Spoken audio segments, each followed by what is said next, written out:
રામાપીરને જય દ્વારકાધીશ. આજે આપણે બનાવવાની છે દાબેલી.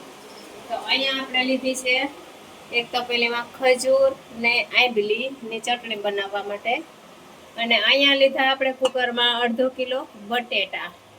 તો અહીંયા આપણે નાખી દીધા બટેટા બાફવા. એક ચૂલે મૂકી દઈએ આપણે ખજૂર આંબલીની ચટણી બનાવવાની.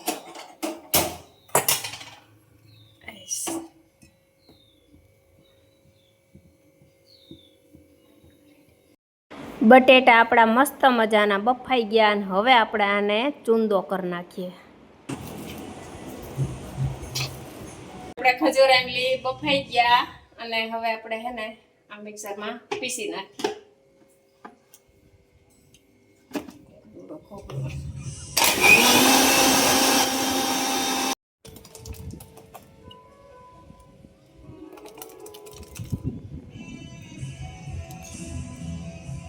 આપણે હે ને આમાં આપણે ગારી નાખીએ. આંબલી આપણે ગારી નાખ્યા અને હવે આપણે આમાં થોડો ગોળ નાખશું. ગોળ નાખીને ઉકળવા મૂકી દીધું.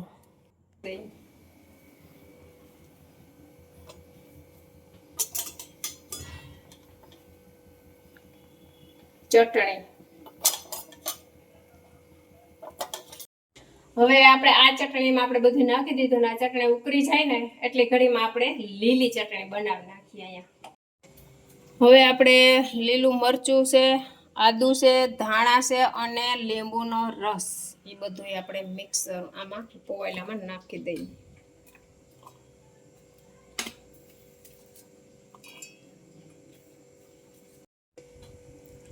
આ છે લીંબુનો રસ, ખાંડ.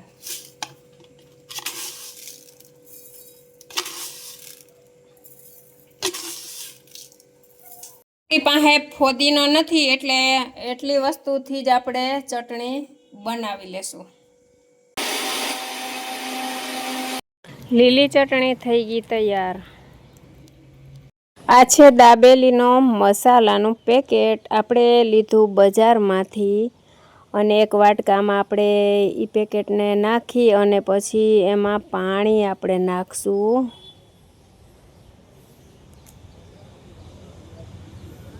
હવે આપણે એને એકદમ મિક્સ કરી લેવું. દાબેલીનો મસાલો બનાવવા માટે આપણે અહીંયા તેલ લીધું. એક કડાઈમાં તેલ નાખ્યું.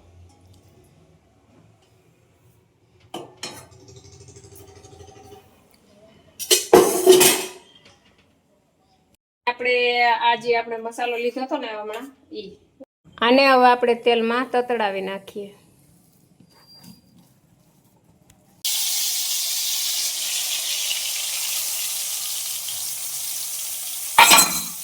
ખજૂર આંબલીની ચટણી.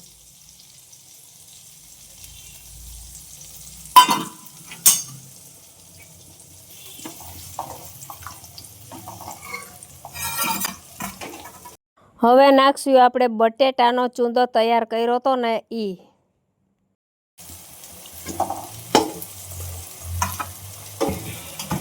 હવે આપણે આને બરાબર મિક્સ કરી નાખીએ.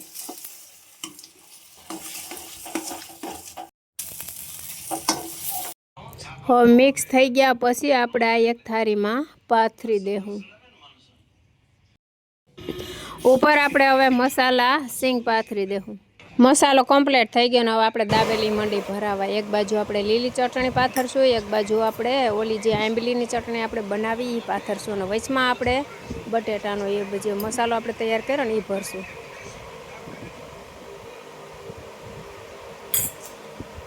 હવે આપણે ઉપર ડુંગળી પાથરી દેવું અને ગામમાં હે ને મોટા પાઉં નથી મળ્યા, નાના પાઉં મળ્યા. એનાથી આપણે મસાલો થોડોક સેજ ઓછો ભરાય અને થોડોક બહાર નીકળી જાય પણ હકાવી લેવું આપણે.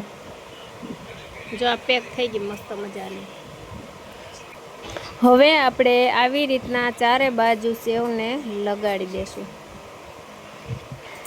આવી જ રીતના એક પછી એક દાબેલી આપણે ભરી અને તૈયાર કરશું.